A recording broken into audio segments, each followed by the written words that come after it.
Telugu Desam party గెలవాలని కోరుకొని అది ఈ రోజున రాష్ట్ర ఆత్మగౌరవాన్ని కానీ ప్రయోజనాలను కానీ ముందుకు తీసుకెళ్ళకపోవడం వల్ల మేము బయటికి వచ్చాం. తెలుగుదేశం వర్గం కూడా జనసేనకి మద్దతు పలకవలసిందిగా మనస్ఫూర్తిగా కోరుకుంటా ఉన్నాం.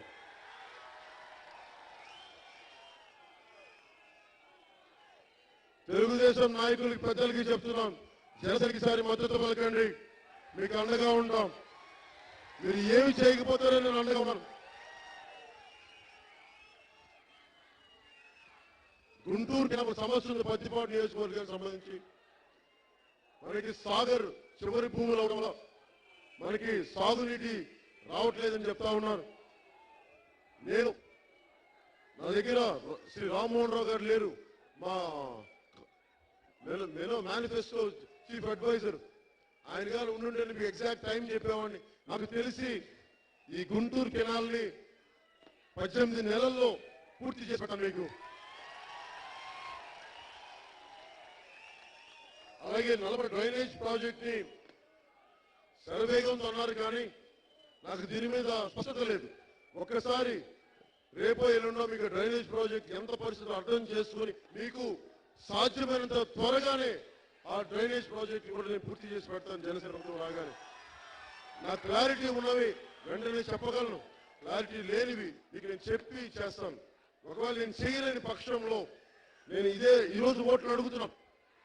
నేను చేయలేని పక్షంలో నేను చెప్తాను, ప్రతి 3 నెలలకి జనసేన ప్రభుత్వం మీకు పొలిటికల్ ఆడిట్ ఇస్తుంది. మేము ఏ పనులు చేయలేకపోయాం, ఏ పనులు చేయగలిగాం మీకు ఇచ్చి, ఒకవేళ మీరు సూచనలు సలహాలు ఇస్తే నేను పాటించడానికి సరిదిద్దుకుంటాం, తప్పులుంటే సరిదిద్దుకుంటాం, మీకు అండగా నిలబడతామని తెలియజేసుకుంటా ఉన్నాను.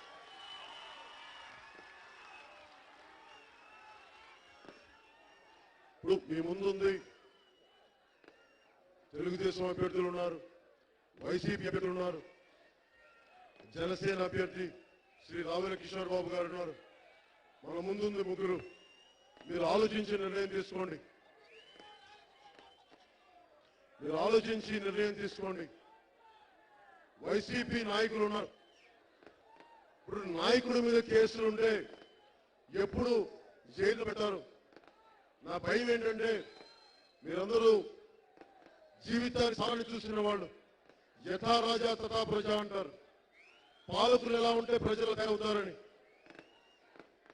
పులివెందుల్లో జగన్మోహన్ రెడ్డి గారి ఇంట్లోనే హత్య జరిగినప్పుడు దాని మీద వాళ్ళకి ఒక క్లారిటీ స్పష్టత లేనప్పుడు నా భయం ఏంటంటే తెలుగుదేశం పార్టీకి వైసీపీని ఎదుర్కొనే బలం లేదు.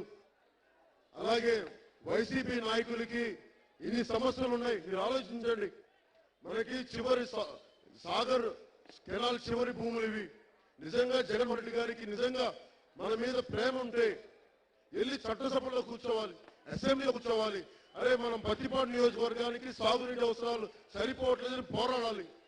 ఆయన నేను ముఖ్యమంత్రి అయితే తప్ప ఏ పోరాటం చేయనంటా ఉన్నారు. మరి నన్ను చూడండి, ఒక ఎమ్మెల్యే లేడు, ఎంపీ లేడు, చిన్న కౌన్సిలర్ కూడా లేడు, కానీ నేను చోటుకి వచ్చి పోరాటం చేస్తున్నాను. మా తాత రాజకీయాల్లో లేడు, మా నాన్న రాజకీయాల్లో లేరు. రాజకీయ నేపథ్యం ఉన్న కుటుంబాలు కాదు.